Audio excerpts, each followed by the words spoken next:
So, Chancellor, one of the things that's top of mind these days is security at schools. The shooting in Florida seems to have mesmerized everyone. I wonder what your personal concerns are about the possibility of a gun getting into a school. I feel very confident that our schools are the safest they've ever been. First and foremost, our school safety officers, and we have one in every single school, have been very well trained. They go through 17 weeks of training. Also, all our school principals have been trained on how to do lockdowns and shutdowns, and we've actually asked all schools to do at least one more. They have a certain number they have to do every year, 12, but now one at least has to be done before March 15th. And we're talking about lockdown training. Yes. And also what to do when there's an intruder in the building, making sure all our PA systems are working. I just double checked on that today, that all doors in all schools have locks so that all the procedures that we've put in place can be followed. I mean, if you look at what happened in Stuyvesant High School a few months ago, it went off almost without a hitch. And the piece that we really have to reinforce are what are the parents' roles. We send out letters to parents about how to have discussions with your children. But I'm actually very proud of the way the students are handling it. I think, there's a saying, I guess, in the Bible, and the children shall lead the way.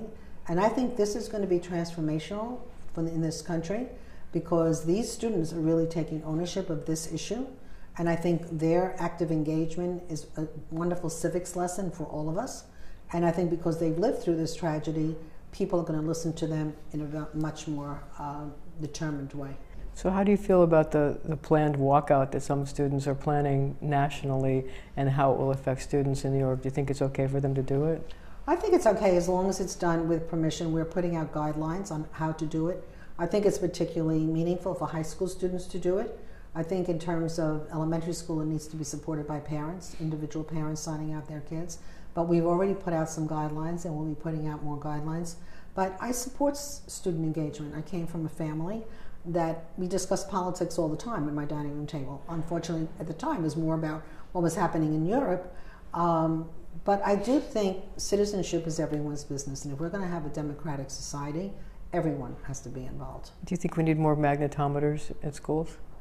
I think the procedure that we have now in place is really fine. I think in terms of having random scanning is really important because I think with random, you never know, what's going to happen. So I think we're in a good place. We will keep reevaluating what we do.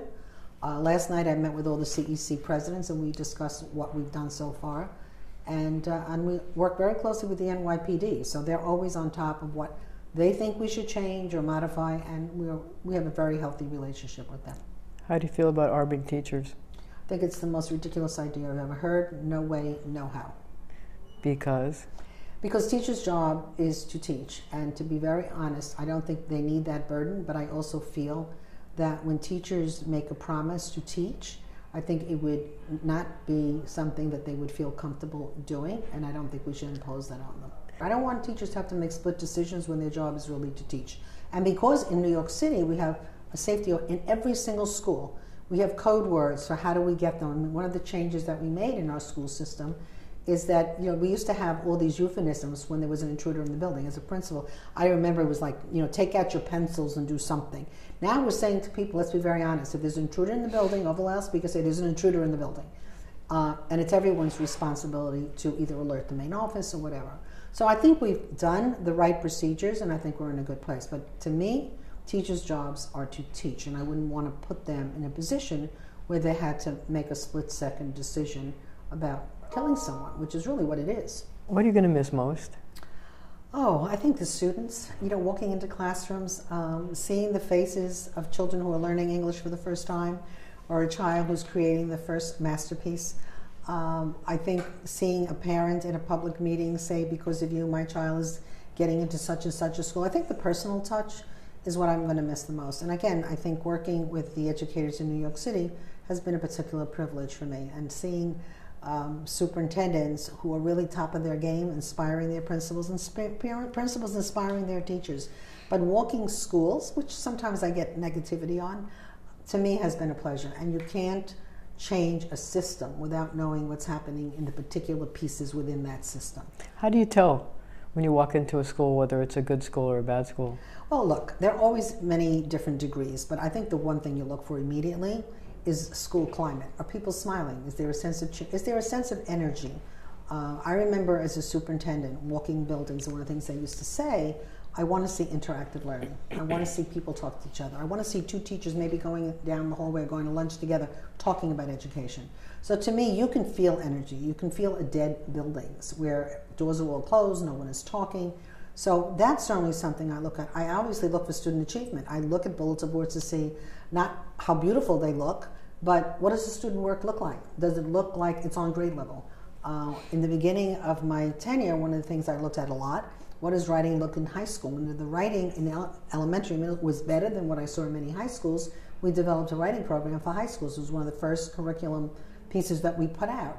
So I look for evidence of student work. I also look what kind of planning teachers are doing in their classrooms, and you can tell. I mean, as a former principal, I want to know that the lesson you're doing today had a before lesson and is obviously going to lead to something else. I look to see if there's evidence of parent participation in the school. Is there a parent bulletin board? Is there a parent room if there's space? So there are a lot of things you can figure out in a very short period of time. I also look at principals' offices, and in principals' offices I want to see evidence of student data. A principal who's running a building should have really clear evidence right in front of them every single day which kids are meeting their benchmarks, which aren't. What are the plans for that? I want to see evidence in principals' offices of professional reading. You know, what are the books that you're reading? What are the things that you're using as a resource?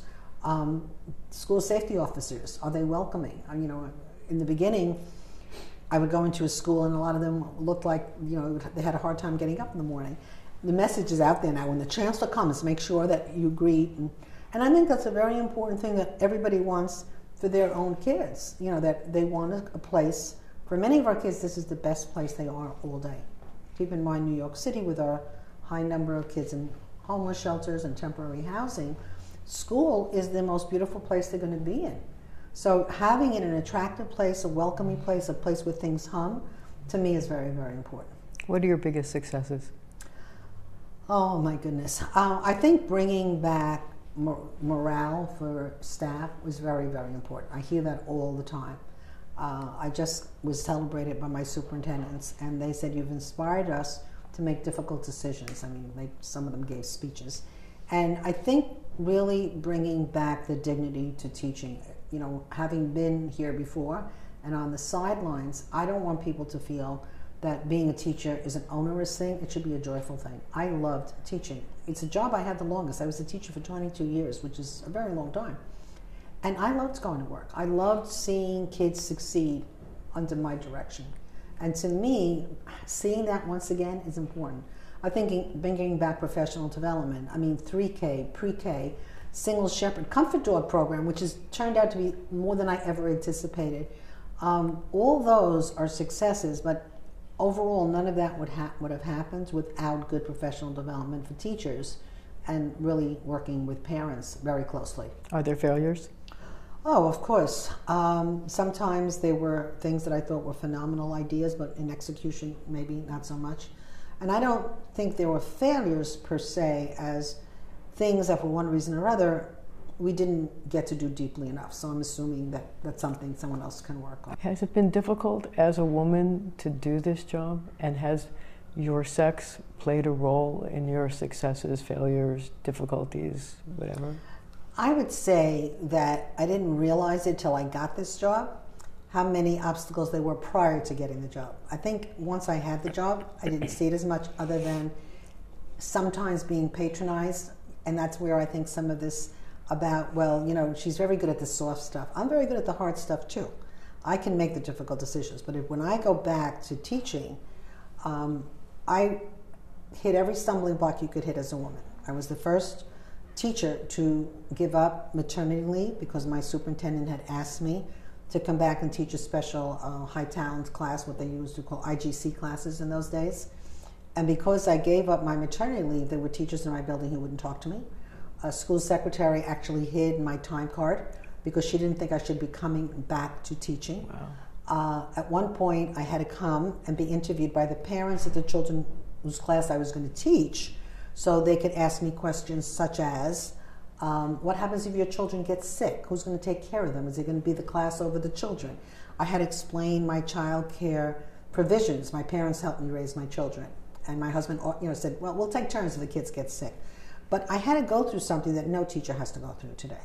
I think also there was a particular, my skill was always in literacy and social studies, and there was a program being run one summer, and I applied, and I was asked to withdraw my application because the men needed to work the summer more than I did because they had families. Wow.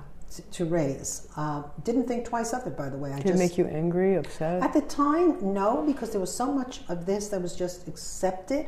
I think when I really started getting angry was I sat in a school board meeting, and I think at the time I was an arts coordinator for the district, where they were appointing a principal, actually in Park Slope, which was the liberal part of our city, and parent after parent got up. There were two major candidates and said they did not want a female principal, who at the time was one of the front runners. They only wanted a male principal. Wow. And they said it publicly and nobody blinked an eyelash.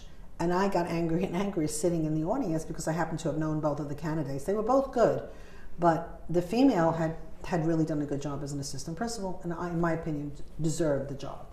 And then there was a bias. Yeah, no, that there was this feeling that men were stronger, even if they weren't, that men could get everyone to toe the line. I was fortunate, I had a wonderful principal, but I think that whole notion that women couldn't do certain things.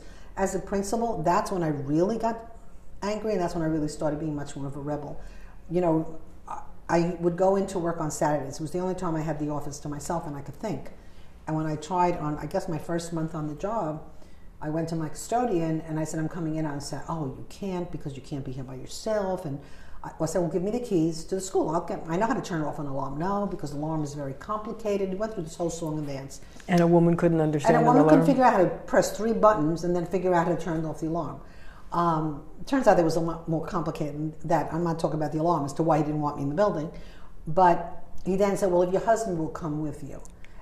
And like I said, my husband is one of a kind. But when I told him, he said, what, are you kidding? He's going to tell you how to run your building? So I went back and said, look, either you give me the key or I'm going to the superintendent and have him make me a key. But this is ridiculous. I'm going in that building. And it was that whole sense, we have to protect you. No one has to protect me. And I think from that point on, I was very aggressive.